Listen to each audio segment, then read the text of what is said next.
We tend to think of ghost stories as something modern, tales told in old houses or passed around in the dark when history feels close enough to touch. But the truth is, ghost stories didn't begin with us. Some of the earliest records we have, written into clay, carved into stone, preserved on papyrus, describe the dead returning, speaking, and asking something of the living. Across ancient cultures, separated by time and distance, the same ideas appear again and again. Spirits that linger, the importance of burial, the belief that memory matters. Tonight, we're going back to the beginning. Welcome to Haunted by Beauty. Hi, I'm Susan, and welcome to my channel, Haunted by Beauty, where I combine my passion for makeup with my love of ghost stories. So I'm excited about this episode, or whatever you want to call it. I was trying to think of my next topic, and I was thinking about how you always hear people say, how come there aren't any caveman ghosts? How come you don't see ancient Egyptian ghosts, or ghosts from ancient China, or anything like that? They must not exist if we're not seeing them. And I do have a theory. Like, I am not a scholar. I'm also not a professional makeup artist. I'm neither of those things. But in this video, I did some research, and I'm going to do a look. I'm going to do this look of an ancient woman who used kohl, most likely, on her eyes. And kohl is also a very ancient makeup that we still use today. It's called either kohl, which is powder, or kajal, which is a more solid makeup.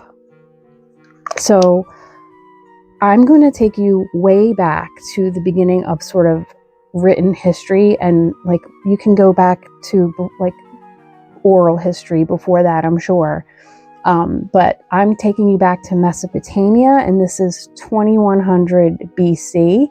And the Epic of Gilgamesh. So I do have my notes. So in the Epic of Gilgamesh, his friend Enkidu dies. And Gilgamesh is so distraught that Enkidu, for some reason, is not even buried correctly. And Gilgamesh is lamenting his friend's death. He's worried about death. And Enkidu is given permission to visit Gilgamesh and tell him about the afterworld. It's not very pleasant what he tells him. He sort of tells him that the afterworld is like dark and dusty, which, hey, not a good, not really probably cheering him up, but that's what he told him, and he was given permission to comfort Gilgamesh. So we can come up to 1200 BC ancient Egypt, and the story of Khonsu-Imheb and the ghost of Nebu-Samek. So Nebu-Samek dies and ultimately appears to Khonsu-Imheb because his tomb is in ruins and he can't rest. And Khonsu-Imheb promises to restore his tomb, to make sure that the proper rites are done and rituals are done, thus appeasing Neb, I'm just going to call him Neb, thus appeasing him and making him go back to rest. So I'm going to start my look. I do have a blemish. I don't know whether they had those in ancient times, but I'm sure they had some kind of remedy. The only remedy I know of is I put peach concealer on it, and I'm letting that dry. And then I'm going to go in with my primer. So I have my trusty magnifying glass. This is Laura Mercier Pure Canvas Illuminating Primer. And this is very glowy. So I'm going to go in with this. And then keep talking about these ancient stories. So, what other parts of the world are there ancient ghost stories from? There's ghost stories from China. If you go to the 4th century BC China, Zhu Zan talks about spirits who appear and warn the living of disasters. trusty ghost cup. Okay, so next up on my face, I'm actually going to do, I'm thinking there was probably much more sophisticated makeup in this time period than we probably imagine, but I am going to go with some sort of earthy tones. So I have Laura Geller's Baked, Balance, and Brighten dry foundation. So it's basically a powder foundation. I have my kabuki brush, and I'm just going to go into that. What other stories are there? 100 AD, the Roman Empire, Pliny the Younger. He tells a story about a chained ghost haunting a house until his bones are found and buried. So you may see a theme already in these stories. It's ghosts either coming to help the living or needing help from the living, and a very close-knit relationship between the living and the dead. Ghosts were a part of everyday life for centuries upon centuries. There was no question of their existence. In some instances, I heard one comparison made that sometimes they could be like mice. Like you would be in your kitchen and you would turn around. If you see a mouse, you would jump, a mouse. And then you would be like, all right, I need to get rid of this mouse. I'm going to go to the market.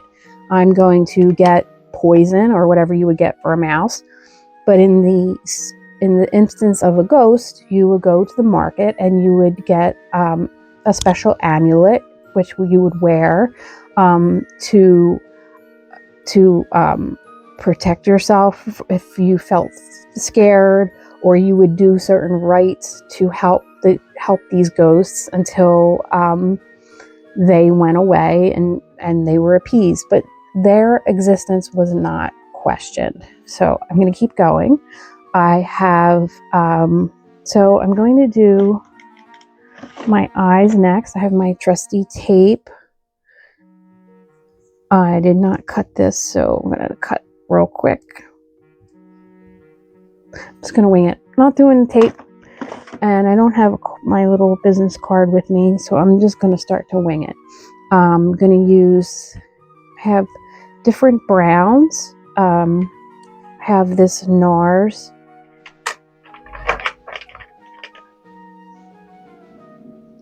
Laguna. So I have this. I do need to find something I can use.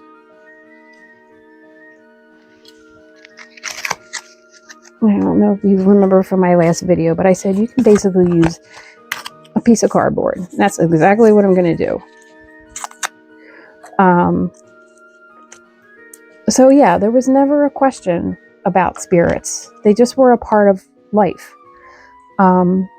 Then you start to get into sort of like the 1600 AD and the scientific revolution. And spirits at that time went from being a part of reality to something that needed to be explained away. So the scientific revolution was about the world being measured, predicted, and controlled. So thanks a lot, Copernicus and Newton. But yeah, that was probably around the time where the thoughts about ghosts went from, and the stories and the beliefs went from folklore to science, almost to the point where it became almost like a medical thing. Like if you believed in ghosts, there must be something wrong with you. And Dr. Justin Sledge, I'm going to link his channel down below. He called it the psychologizing the spectral world. So basically the psychology of it, like what's wrong with you, what's wrong with your brain or your mind if you believe in ghosts. I'm not anti-science, I'm going to say that, but that really was the point where there was a solid break between folklore and everyday belief in ghosts to it being questioned. So let me keep going with my look.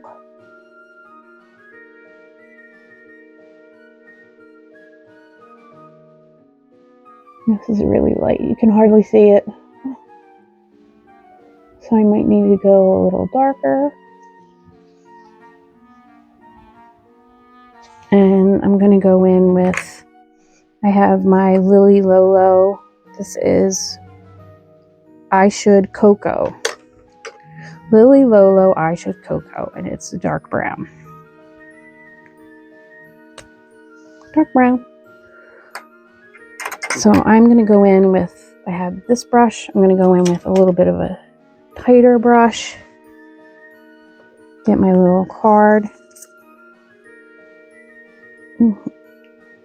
Keep going with the look.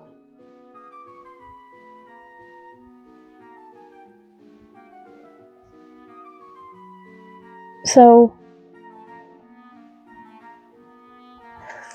I did, I continued to look for other ghost stories and things like that, but around that concept of like it being, how do we prove it scientifically? How, or can it be proven scientifically? And if not, then it must not be real. And there was one incident, the Rosenheim Poltergeist, and this was Germany in 1967. So this was basically like a law office that had light bulbs would burst or pictures would fly off the walls. Sort of poltergeisty activity, more so than like ghostly activity. And they had, scientists that came in to analyze this. And basically what they came up with was that it must be psychokinesis. So psychokinesis is the ability to move things with your brain. I want to know what the difference is between believing, like that to me is just as incredible. And I don't know whether it's been proven or maybe it has. I believe that there is psychokinesis, but I also believe that there are ghosts. But if they were willing to believe that it was people moving things with their mind and not just spirits, I can't make the jump there. I don't get it. So that was one story that I found very interesting, that they were able to sort of go out on that limb, but not further. No further than it's within the mind. It's within, so basically materialism. It's within the material world, your brain, your mind. Therefore, that must be the explanation. It can't be anything otherworldly. So very interesting. I do believe in psychokinesis, and there's probably, I'm sure the government or something has proven it. I didn't do any further research on that. Okay, so I have that down. So the next thing that I wanted to talk with you about and to show you is kohl. So kohl would have been used for several uses in ancient times for protection. Kohl is actually applied by, you close your eye and you swipe the kohl, and whatever the materials were in the kohl at that time, they were medicinal. So there was a medicinal purpose for kohl. It also served as a protection from the sun. So if you picture football players that have the black stuff under their eyes, that was the same concept. They would use kohl to protect from the sun. There's also, I believe, ritual around wearing kohl and adornment. So that's what this would be, but it would be a combination of things, not just adornment, but it has several uses. And this is what kohl looks like. It comes on a little stick, and you would close your eyes and swipe it. I am not going to use this beautiful makeup today because I have my contact lenses in, and I don't know how people would do it with lenses in. Another type of makeup would be kajal, which is a later version of kohl, which is it's got sort of a more waxy consistency to it. I'm not going to use this either because I want to be really controlled with the way I do the line. So I'm actually going to start out with a wet eyeliner, and you can, if you look on YouTube and look up kohl tutorials, it's so beautiful. It's so beautiful the way they put it on, the way it accentuates so many different eye types. It's so lovely. Definitely check out some videos on that. But this eyeliner has a little, you're not going to be able to see it, but it has a little ball on the end. So I'm going to attempt to go ahead and start a line.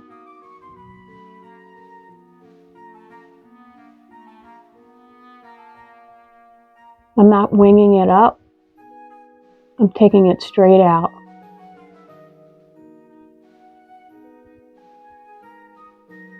And then I want to make a square end or a rectangular.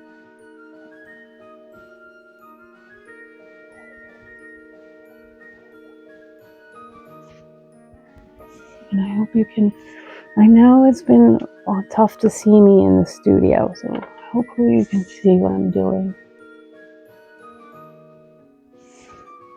So I'm taking it straight out.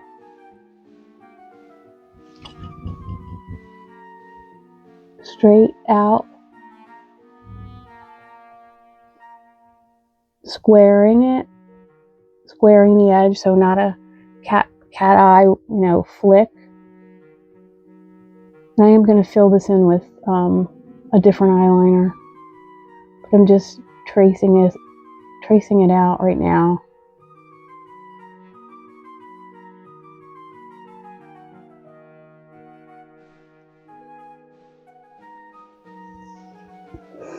So for my eyeliner, I have my Morphe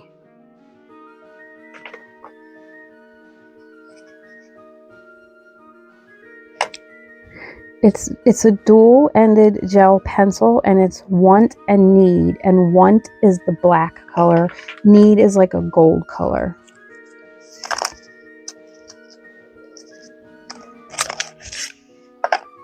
See how sharp it is. That's not too sharp. So I'm going to sharpen it real quick. If you have Morphe eyeliners or Urban Decay eyeliners, you want an Urban Decay sharpener, because or if you have any sort of the jumbo eyeliners they're plastic. This has a big hole and a little hole. It will sharpen those those plastic eyeliners for you. So I'm just gonna hit this really quickly.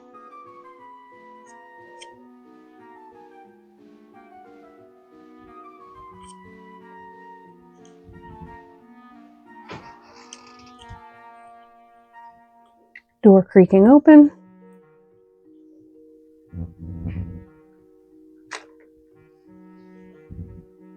I had to shut the door, and I am actually switching up. I'm going with an Urban Decay black eyeliner, and I still need to sharpen it.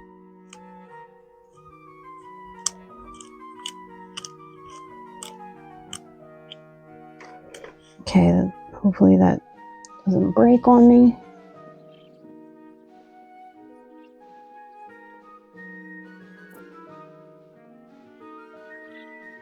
So where does that leave me with my theory? I'm going to wait to do the bottom part of my eyes. Try to do the bottom part of my face. But I do want to set this. So I'm going to go in with Mineral eyeshadow 055. It's just pure black. So despite science and materialism and things like that, there are polls that say that 39 to 40% of Americans believe in ghosts, and internationally that percentage is much higher across different cultures. So the belief is still sort of there. Wait, I have them fall out in my cardboard. The belief is there for many people. You do have the people that say, if I can't measure it, predict, or control it, as in, i.e., the scientific revolution, then it must not be real. But that's a pretty high percentage of people who do believe. And, you know, I said I had a theory. Let me keep going. Let me keep going with the look. We'll get to the theory.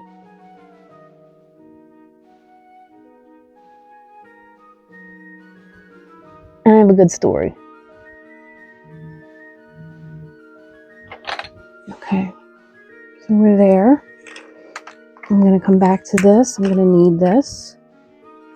I did not do a setting powder because that foundation was itself a powder. I do want to go in. I've used this palette before. It's my Morphe Python code.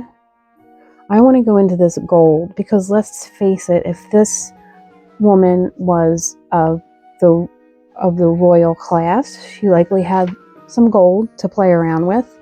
I'm going to take this on my finger and hit my eyelid above that kohl.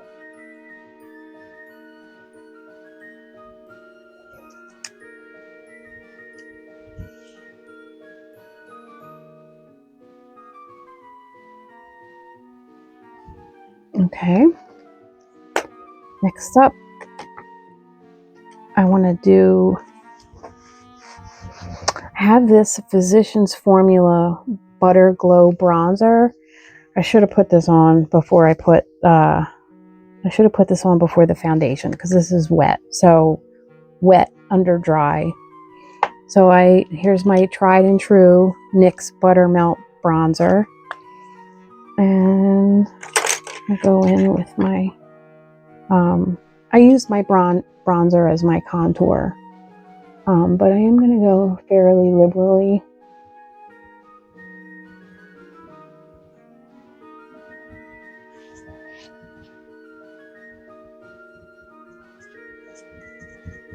And almost use it as a blush. Or as they say, blonzer. I hate that. Blonzer, I don't like it. Have a little bit of fallout despite my best efforts.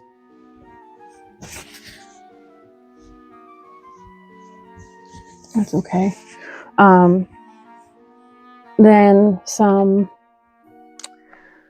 I do have blush. So let me throw some of the blush on. This is CoverGirl number 540. Again, sort of an earthy pink. And I'm going to use this really big fat Complex Culture. I have a little label. Plush powder. I'm going to use it for the blush.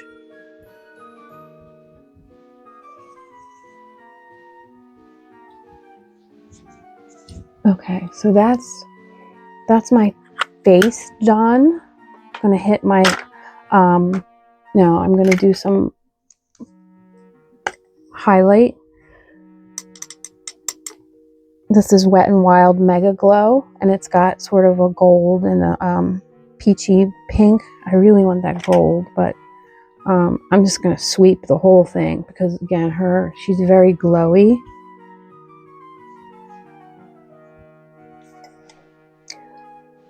my favorite. My mirror always goes off.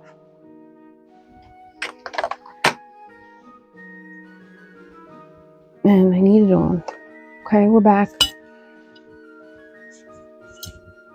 I wouldn't be haunted by beauty if my mirror didn't go out. Okay. Next up, my under eye. So I'm just gonna, this person's eyes are cast downward. I am gonna go with a thick black line underneath. And try to hit that water line. Even again, I do have contacts in.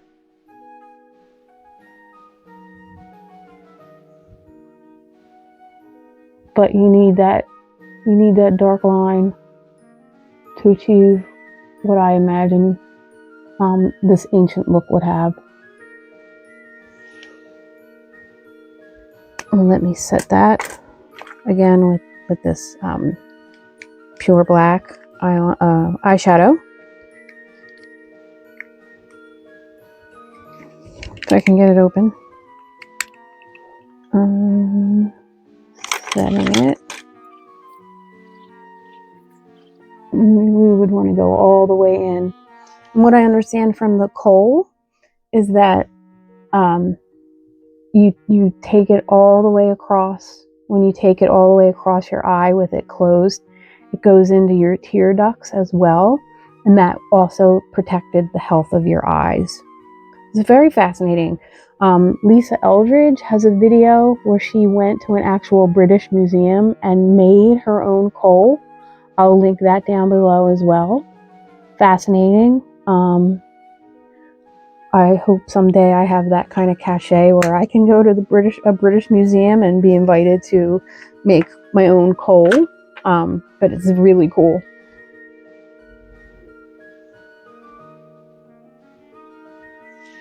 Okay. So I want to get into my theory. I'm almost done with the look, but in 1953 in York, England, Harry Martindale saw Roman soldiers marching from the knees down. That's all he saw. He was in a basement. And if you think about the earth and you think about time and you think about the strata and layers of time that have been built up over the centuries, the Roman road was below where 1953 York, England's roads were. So he was seeing what was left of the Roman soldiers due to time and the strata of the earth. So my theory is that the ghosts aren't disappearing, they're being buried. They're being buried by time, and they're being buried by the layers of thousands and thousands and thousands of people building thousands and thousands of things. Erosion,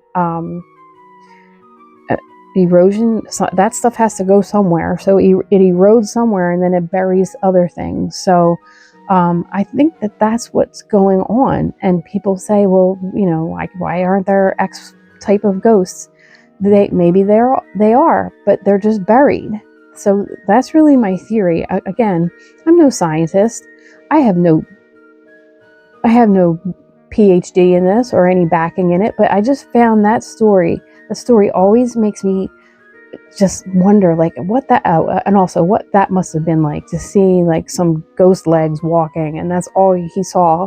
But the belief is there. The belief really is still there in modern society for ghosts. So I'm not anti-scientist. I'm pro-ghost. So I'm going to finish my look with a lip. I have Huda Beauty's Demi Matte in Day Slayer. Wow, I never would have been able to read that with my eyes. And this is like a brownish.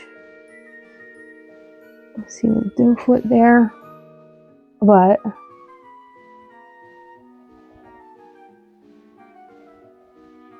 I'm going to put this on.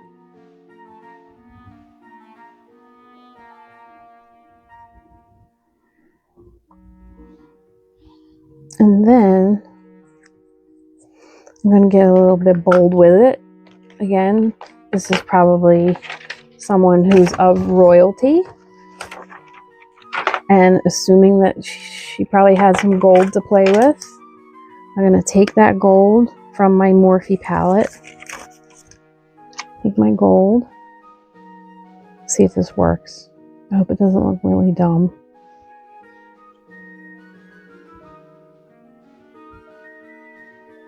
Put it right on the lips.